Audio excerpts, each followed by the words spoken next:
ECOWAS Security Council meeting opens in Abuja with a call on defending democratic governance across West Africa.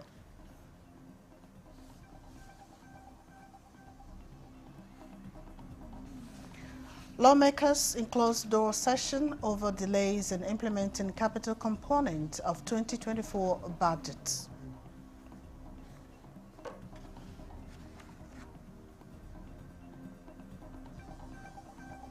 Federal government pledges full support to livestock investors and community-based livestock development programs.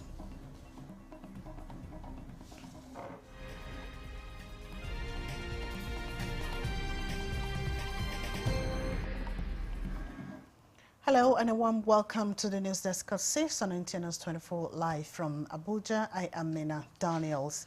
A call to defend democracy and strengthen institutions tops the agenda of the 55th Ordinary Session of ECOWAS Security Council, declared open at the ministerial level in Abuja. Garba Natalan reports that the ECOWAS leadership commended Nigeria's rapid intervention in repelling the recent coup attempt in Benin, together with Ghana and Côte d'Ivoire. The future of ECOWAS amidst regional tensions remains a key issue on the agenda at this meeting of West African Foreign and Defense Ministers. For the first time, General Christopher Musa, serving as Nigeria's Minister of Defense, also attended the ECOWAS Mediation and Security Council meeting. The recent coup in Guinea-Bissau and the attempted coup in Benin Republic are sobering reminders. A reminder of the fragility of our democratic gains, and our citizens are understandably very anxious. They are looking to us not just for expressions of concern, but for leadership that translates into action. The discussions we have today must move beyond just reaffirming principles. They must generate decisions that offer real hope and strengthen the credibility of our institutions. Persistent military threat, erosion of electoral infrastructures, and expanding criminal networks were pointed out as major challenges. The leadership also identified elections among major concerns, with youths who bear the brunt of instability in the region. Let us all remain committed to preserving regional unity, advancing peace and upholding the community's constitutional convergence principles. The bloc's leadership says it is imperative to assess security threats on a country-by-country basis. The approach is considered urgent, considering the magnitude of humanitarian crisis in member states. At the closed-door session, ministers of member states and their representatives are expected to review and report ahead of the preparatory meeting of the heads of states and government on how to mobilize and meet up with the challenges of the geopolitical pressure of the region. In Abuja, Garba Muhammad Atala, NTA News. Senate this Tuesday approves President Bola Tinubu's request to deploy Nigerian troops to Republic of Benin for peace mission. The presidential request is sequel to consultation with Nigeria Defense Council and in line with provisions of Section 5, Part 2 of the Constitution of the Federal Republic of Nigeria. The expeditious approval, according to the President of the Senate, Godswill Akpabio, is to ensure peace and stability in the sub-region. Senate believes the action is a good step in the right direction.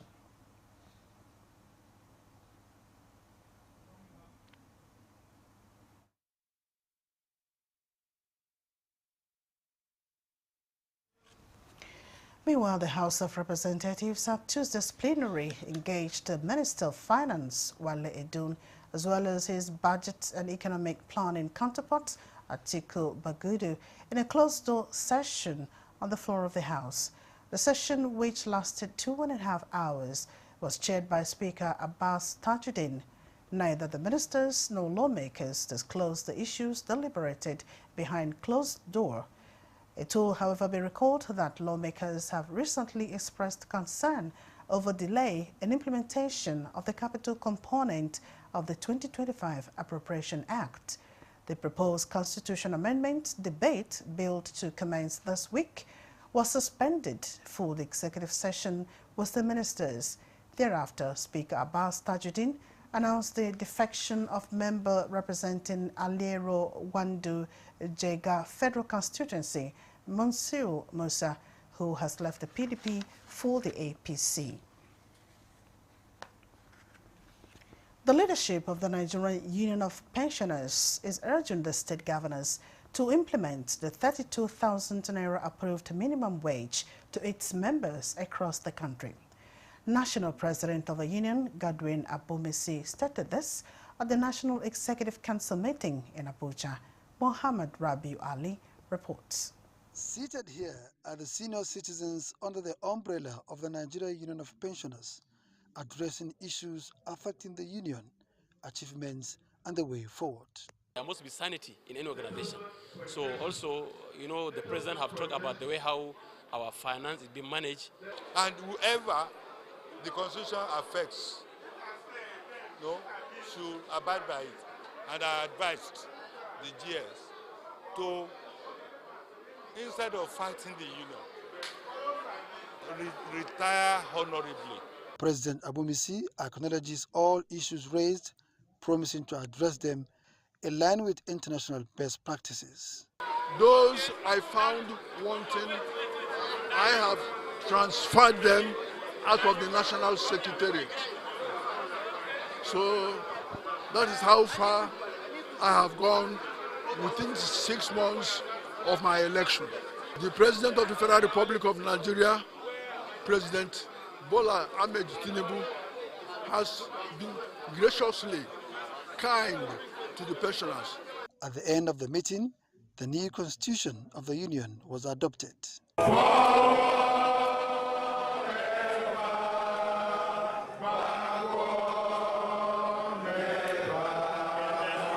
Mohammed Rabiu Ali, NTA News. President Bola Ahmed Tinubu has approved the appointment of Air Vice Marshal Abubakar Idris Adamu, retired from Borno State, as chairman of the Military Pensions Board, effective 1st December 2025. The appointment is part of the federal government's efforts to strengthen transparency, accountability, and efficiency in military pension administration. AVM Adamu is a seasoned financial expert and senior officer of the Nigerian Air Force, NAV. He has served in key positions, including directing staff at the Armed Forces Command and Staff College, Deputy Director of Budget at the Defense Intelligence Agency, and Principal Staff Officer, Finance at the Air Warfare Center. He also commanded the 081 Pay and Accounting Group, among other capacities. He further served as Director of Finance at NAV Headquarters and as Managing Director of Nigerian Air Force Investment Limited and NAFIU Group of Companies. President Tinubu charges the new chairman to uphold integrity, demonstrate patriotism, and deploy his financial expertise to improve the welfare of military veterans. The Minister of Livestock Development, Idi Mokhtar Meha, has assured private and international livestock investors of 100% support from the federal government. This was when he featured on NTA's Good Morning Nigeria, while intimating on the outcome of the maiden National Council of Livestock Development. Deputy Governor of Borno State and Chairman of the Livestock Committee, Umar Osman, also spoke on the Ruga establishment. Theresa Oswalter Shannon reports. Guests on Good Morning Nigeria emphasized the need for proper partnership between the government and the private investors to make purchase and consumption of livestock accessible. The issue of Ruga establishment was as well brought to the fore, which the Minister of Livestock Development emphasized the need to organize and put abattoirs in right shape to make them presentable for meat sellers and buyers, aside avoid germs and diseases. He revealed that all efforts bear on top gear to bring down prices of such as poultry, fisheries, and other animals. What we are saying now, let's organize the abattoir. These things will naturally be added. That is why we're emphasizing, oh look, let's stop indiscriminate slaughter all over the place. Let's have it a controlled environment. Then you can now aggregate all those other byproducts of the animal. The solid waste will go into powering that abattoir into a form of biodigester. Then the sludge will now be removed after you squeeze out the methane. Establishment of that settlement itself in Borno State is a credit. While also the most important thing I want to emphasize on the creation of this RUGA is, the resettlement of the displaced communities in our state. Mostly they are pastoralists, and we're agrarian state, Borno State. And like in Mafa local government area, the RUGA was established because we want to bring together all the displaced communities. We have 18 displaced communities in that local government area. So we brought them together, and also a housing estate was, built in conjunction with the federal government and the state government. This is making a way for successful livestock rearing in Nigeria to be in better state for Nigeria economy. In Abuja, Teresa Oswata Shunom, NTA News.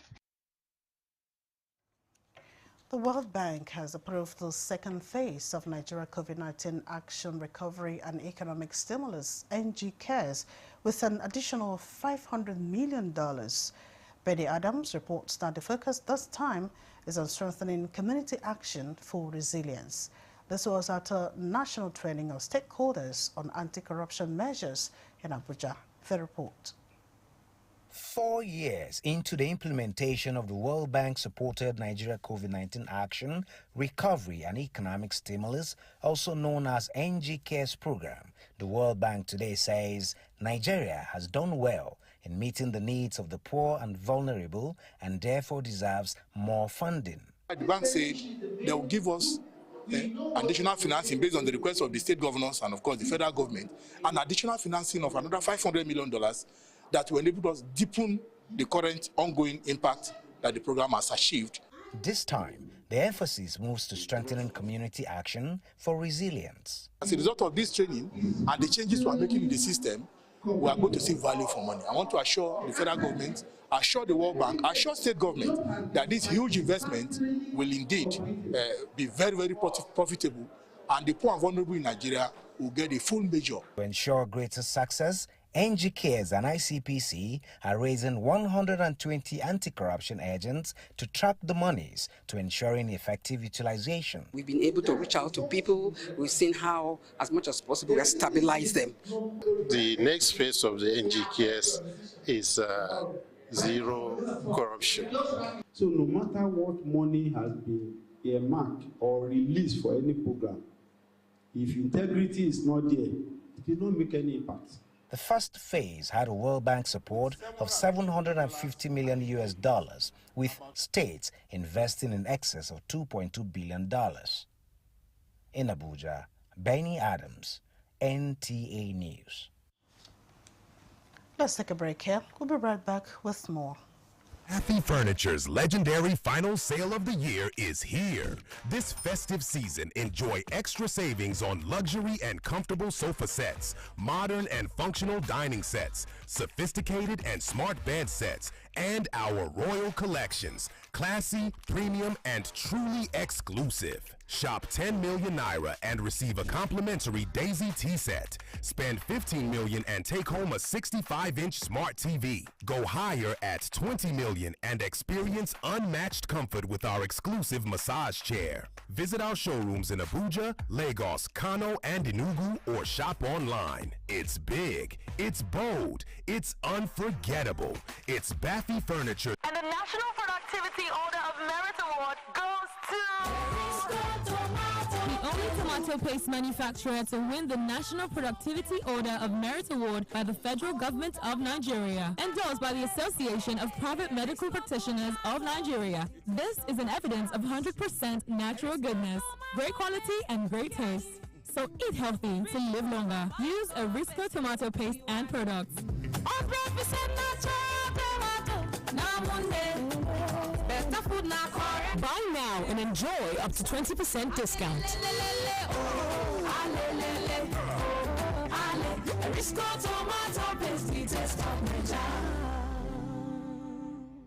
Feel the power of precision, engineered to perfection. Every component is crafted with care and each design is meticulously tested. From concept to creation, our engineers push the boundaries of technology, seamlessly blending performance and sustainability with a deep commitment to African ingenuity.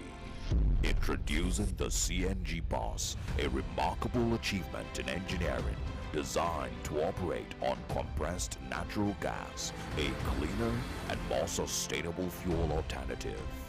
At Innocent Vehicles, we proudly lead the way in creating greener mobility across Africa. And it doesn't stop there. From SUVs to sedans, spacious buses to electric cars, Innocent offers a wide range of models designed to meet every need. Innocent Vehicle, the pride of African roads. This is NTA News 24. Thanks for joining us again. The Nigerians in Diaspora Commission has signed a memorandum of understanding with InnoPower Africa to connect young Nigerian professionals with remote job opportunities in diaspora-owned businesses across the United States, Canada, and the United Kingdom. Chairman of NIDCOM, Abike Dabiri Erewa, at the signing ceremony of the MOU with InnoPower Africa on the sidelines of the just concluded 8th Nigerian Diaspora Investment Summit in Abuja, said that NIDCOM is proud to champion the initiative that embodies the core mandate of the Commission, which is to mobilize the Nigerian diaspora as active participants in contributing to national development.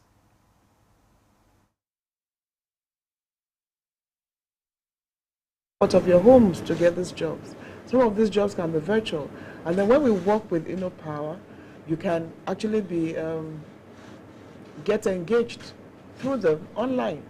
And then for Nigerians in the diaspora that need these services, through this MOU, you can get them.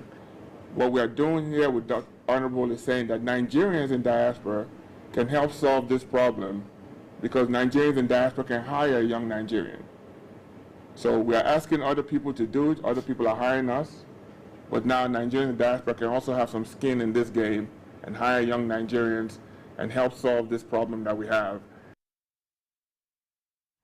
Both parties believe that the partnership will turn things around for youths by creating practical jobs and unlimited opportunities. The Nigerian Police Force has thrown its weight behind voluntary blood donation as a critical national life-saving mission.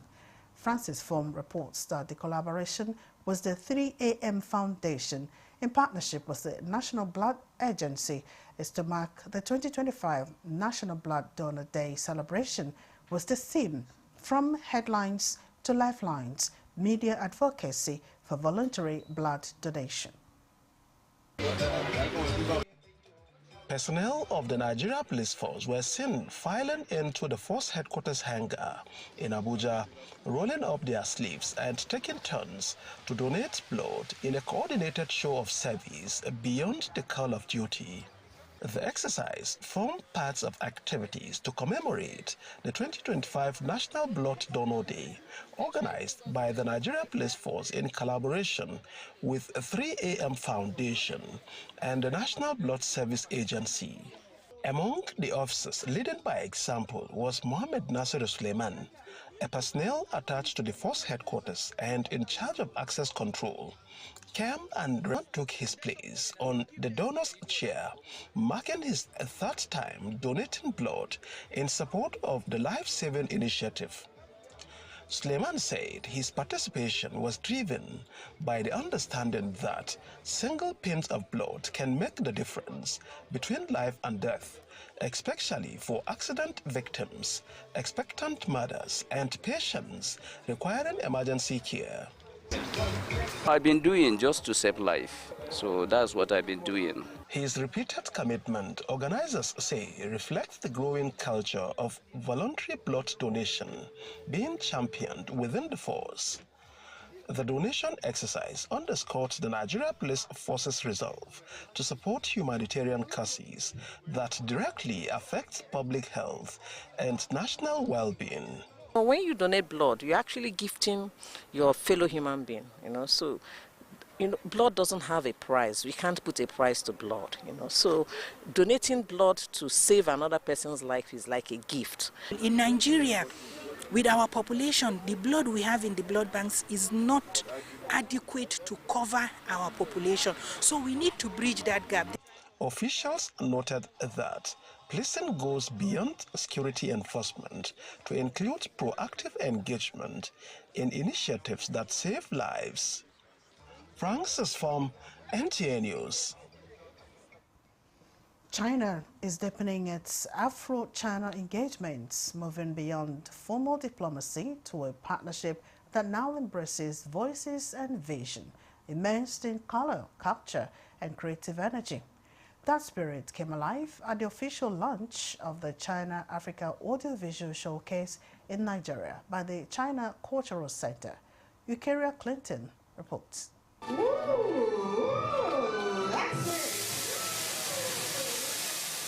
That marked the beginning of cultural partnership that will amplify Nigerian voices, strengthen ties, and position media as a powerful tool of unity between Nigeria and China, with radio and television at the center of it all.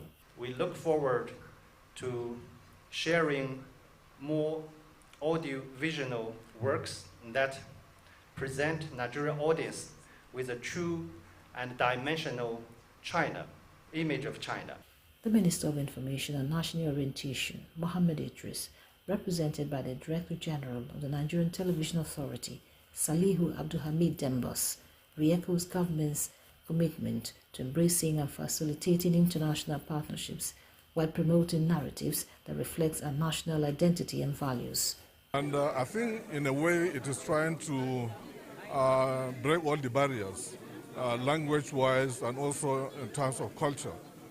Top media executives from Nigeria and China, young creative minds and stakeholders from the film industry and beyond converged to witness the epoch-making event. The National Broadcasting Commission boss, Charles Ibuebu, says the Commission, as a regulator, will ensure an environment that encourages technological exchange and promote mutual understanding. Combining China's remarkable technological advancements and infrastructure with Africa's creative energy, we can achieve extraordinary things.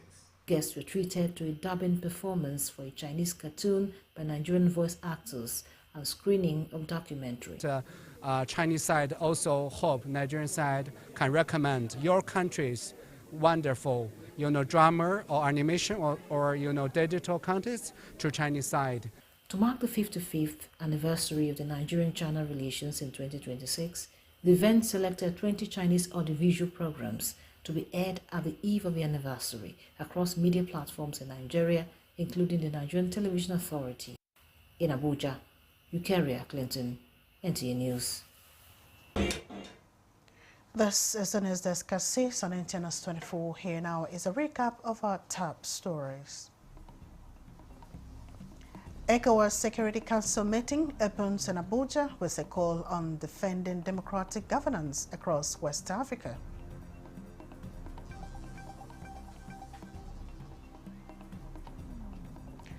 Lawmakers in closed-door session over delays in implementing capital component of 2024 budget.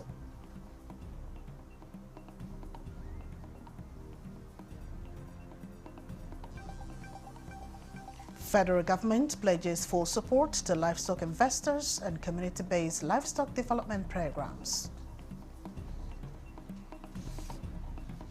This is NTA News 24. The University of Nigeria, Nsukka, has held a closeout meeting for the Agri-Based Digital Innovation in West Africa, Agri-UNN project, marking the conclusion of a major initiative designed to expand digital solutions in agriculture and stressing climate-friendly innovation across the region. Correspondent reports. Over the past 2 years, the project has focused on building the capacity of young researchers and agri-tech innovators, promoting data-driven climate-friendly farming, and supporting local enterprises with digital tools designed to boost productivity and improve food security. So these are innovations in farming, dry season irrigation for farmers, We hope that the farmers that have participated as pilot projects will also take it home. Speakers at the closeout meeting highlighted key milestones, including the development of digital platforms for precision agriculture, training of farmers and extension workers, and the establishment of innovation hubs that will continue to operate beyond the project's lifespan without affecting the ecosystem. Those who farm the way their forefathers farmed can never be able to feed themselves. So we need to get technology back in there, and the digital era impacts on agriculture. Protocol coordinators note that despite challenges such as limited digital infrastructure in rural communities, the initiative has recorded strong outcomes, especially in empowering students and startups to turn research into practical climate-friendly agricultural solutions. For the past 15 months, our research team in the University of Nigeria in Nsukka have developed an app, a digital app that will support rice farming, especially dry season rice farming in Nigeria and across Africa. Participants expressed optimism that the tools and knowledge shared through the Agri-UNN partnership will help shape smarter, technology-driven agriculture across Nigeria and the wider African region. In Abuja, Mina Daniels, NTA News. President Bola Tinubu rejoices with the President of the Senate, Godswill Akpabio, on his 63rd birthday. In a statement he personally signed, Tinubu describes Akpabio as a patriot and dedicated servant of the people who has been unwavering in his commitment to building a better nation. Tinubu joins family, friends, associates, and members of the National Assembly to celebrate him and his decades of exceptional leadership. The president said, as the uncommon governor of Akwa Ibom State, as his people fondly call him, he led a remarkable transformation of the state and made Akwa Ibom a top competitor in the national economy, providing infrastructure and building an iconic stadium in the country, which remains one of the best today. President Tinubu celebrates this special day with Senator Akpabio and prays to God to grant him many years of good health, strength, and continuous leadership impact. And that concludes the news desk at 6 on NTA News 24. Many thanks for your company. I am Nina Daniels.